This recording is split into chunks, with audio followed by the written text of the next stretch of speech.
Bonjour à tous, alors dans cette vidéo que j'ai intitulée Comment définir sur une courbe la tangente en un point, je vais évidemment vous parler de tangente.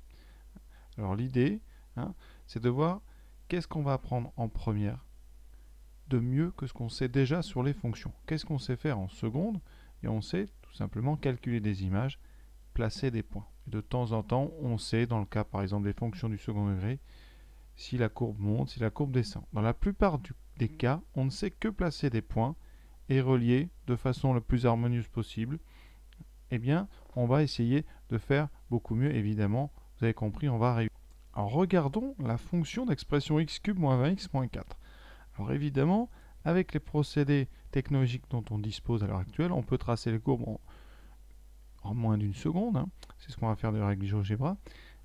Et l'idée, c'est justement d'essayer de voir comment on aurait pu anticiper la forme de ces courbes. Comment est-ce qu'on peut trouver les sommets? Comment on peut savoir si ça monte, si ça descend? Hormis en plaçant une quantité énorme de points. Donc regardons la courbe de cette fonction. Alors, donc vous voyez, je vais donc sur GeoGebra sur Internet et je tape ici dans la zone de saisie x cube moins 20x moins 4. Et ça me donne cette jolie courbe, voilà.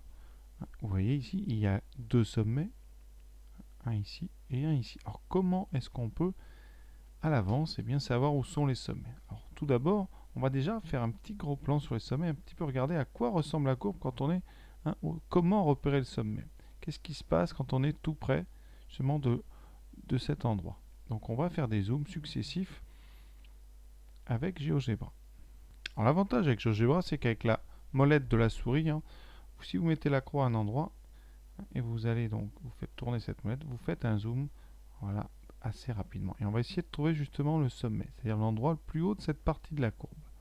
On va essayer de voir bien à quel moment, voilà, vous voyez, on se rapproche, on se rapproche. Et vous voyez que la courbe est légèrement pentue, mais plus on zoome, plus ça a l'air d'être une droite. C'est ça l'idée qu'on va retenir. C'est que de près, vraiment, à un moment, vous allez voir, eh bien, là vraiment, on est sur des gros zooms, eh bien, ça ressemble à une droite. Alors je vais la tracer, cette droite. Je vais mettre un point à gauche, et je vais mettre un point dessus à droite. Voilà. Alors, le point n'est pas forcément très bien, donc je vais le bouger un petit peu. Voilà. Et maintenant, je vais les relier, ces deux points. Je prends A et je vais relier. Voilà. Maintenant, je vais aller prendre du recul. Vous voyez, pour un petit peu ce que ça m'a permis d'avoir sur la courbe. Je vais replacer ça, voilà. Et vous voyez, qu'est-ce que j'ai fait maintenant? Ici, je vais un petit peu enlever les deux points. Voilà. J'ai trouvé une droite qui, quand on fait un zoom, ressemble vraiment de près à la courbe. C'est-à-dire que vraiment, la courbe et la droite sont confondues quand on est tout près, bien, du sommet ici que j'ai appelé A. Et ça, eh bien, on va essayer de le faire un petit peu partout. Alors, on peut déjà essayer de le faire sur le deuxième sommet. Voilà, deuxième sommet ici. Je fais un zoom et j'essaye comme ça de trouver le point le plus bas. Bon, c'est... Voilà, vous voyez, on s'en approche. Voilà. Et là, j'ai quelque chose qui ressemble à une droite. Donc, comme tout à l'heure, je place un premier point, un deuxième point. Ensuite, je prends mon outil droite. Voilà. Et comme tout à l'heure, eh bien, je vais revenir sur mon plan de départ. Et vous voyez, j'ai obtenu une deuxième droite. Et cette fois-ci, qui ressemble beaucoup à la courbe. Donc, on est tout près ici du point qu'on voit, le point D. Voilà. Alors ça, on vient de le faire pour les sommets. Vous voyez, comme ça, avec GeoGebra, on a trouvé une valeur approchée, on va dire, de nos deux sommets. Et on a fait une remarque importante, c'est qu'au niveau des sommets, eh bien, ce genre de courbe a l'air d'une droite horizontale, avec un coefficient directeur égal à 0. Alors, suite de notre petit TP, là, est-ce qu'on peut faire ça partout? Alors, je vais poser un point au hasard.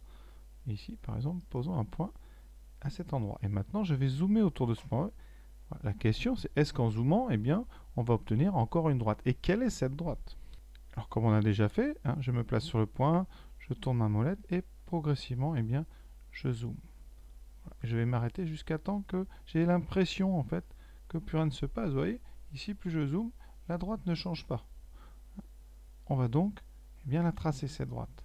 Je prends l'objet droite, je mets un point sur la droite, et je relie à mon point E que j'ai déjà. Et maintenant, je fais un plan plus large et vous allez voir, eh bien, on a trouvé comme ça. Alors, je vais un petit peu recadrer. Voilà.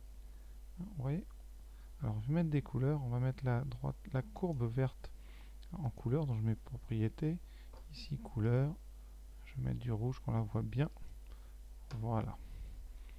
Et vous voyez, eh bien on a comme ça trouvé autour de E, on est très près de E, une droite qui ressemble très fortement à la courbe.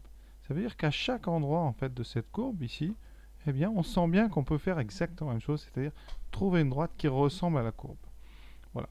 Alors, c'est l'idée du chapitre qu'on appelle le chapitre des nombres dérivés, c'est d'abord de trouver des droites qui localement vont ressembler aux courbes. Et la première étape qu'on va avoir à faire, c'est comment trouver bien le coefficient directeur de ces droites.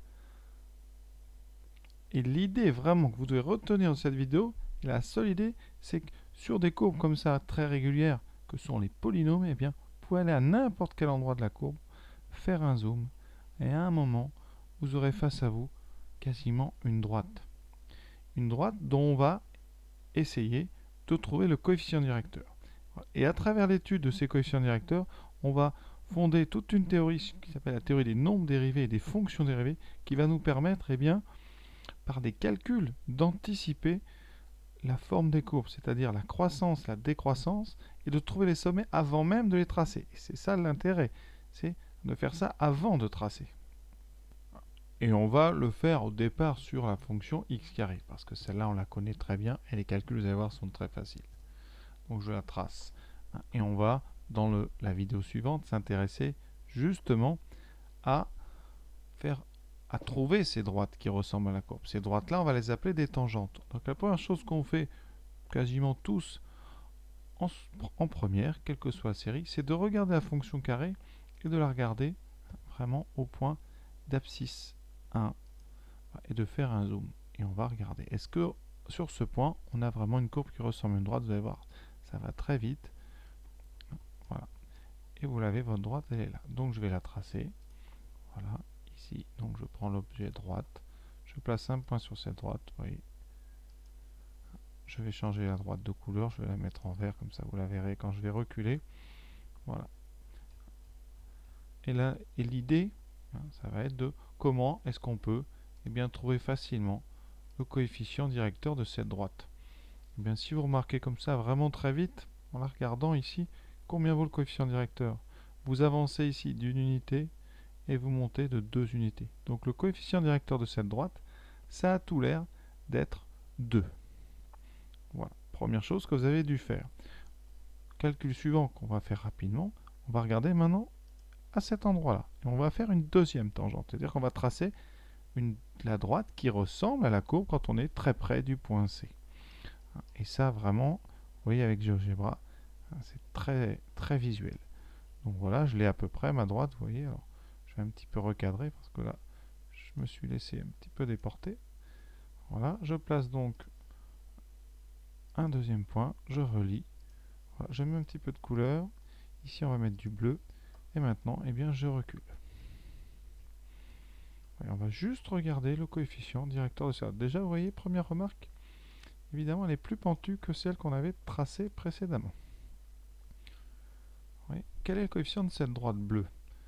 Eh bien, ici, si je pars de ce point, j'avance de 1, et pour retomber sur la droite, je dois monter de 4. Donc, coefficient directeur, 4.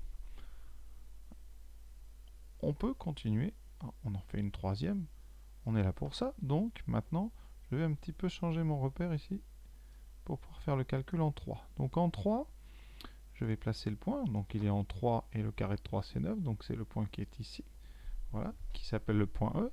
Je fais mon zoom, je vais tracer la tangente. Voyez, donc zoom, vous commencez à être habitué, voilà.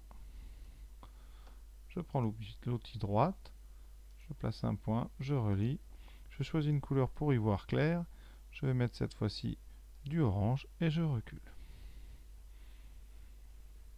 Voilà. Cette fois-ci, elle est encore plus pentue, cette droite, vous voyez. On va essayer de trouver sa pente. Alors, la droite de la pente orange. Alors là, c'est plus difficile. Avantage de GeoGebra, si vous voulez, on peut avoir les coefficients sans faire les calculs. Donc, je vais regarder la droite orange. À gauche, dans ma fenêtre, ici, vous voyez, j'ai une équation. On va la regarder un petit peu plus attentivement. Alors je vais dessus, je clique droit et je mets sous la forme y égale à x plus b, voilà. Et j'ai mon coefficient ici, 5,99, donc aux arrondis près, on peut imaginer que le coefficient directeur de la droite orange, c'est 6. Le coefficient de la bleue, vous voyez, la bleue, elle est ici. Je clique droit, je la mets sous la forme y égale à x plus b, et j'ai un coefficient 4. Donc, on va faire la dernière, y égale à x plus b, on a bien un coefficient qui était à peu près égal à 2, c'était un 97. Tout ça aux arrondis près. On peut imaginer donc que quand on s'est placé sur le point d'abscisse 1, vous voyez ce point ici, là, ce point d'abscisse 1, on a trouvé une droite, la droite verte, donc on va appeler ça la tangente au point d'abscisse 1. Et bien cette tangente au point d'abscisse 1, d'après nos calculs comme ça approximatifs, c'est 2. 2, c'est-à-dire le double de 1. Qu'est-ce qui se passe au point d'abscisse 2, c'est-à-dire ici au point D? Eh bien au point D, on a trouvé la tangente bleue.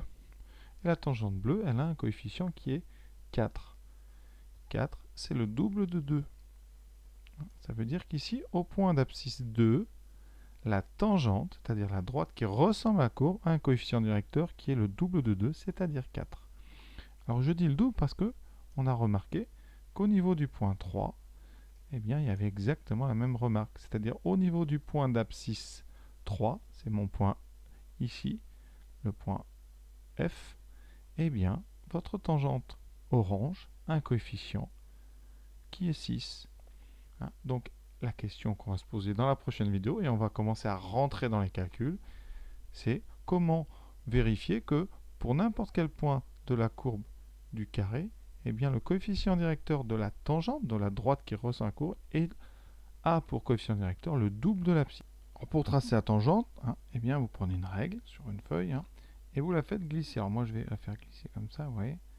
Et vous arrêtez quand vous avez vraiment l'impression d'avoir tracé tout près de E, eh bien, une droite qui est vraiment confondue avec la courbe. Voilà, ça donne ça. Donc ici, en fait, la droite verte, c'est une bonne idée de la tangente à la courbe au point E.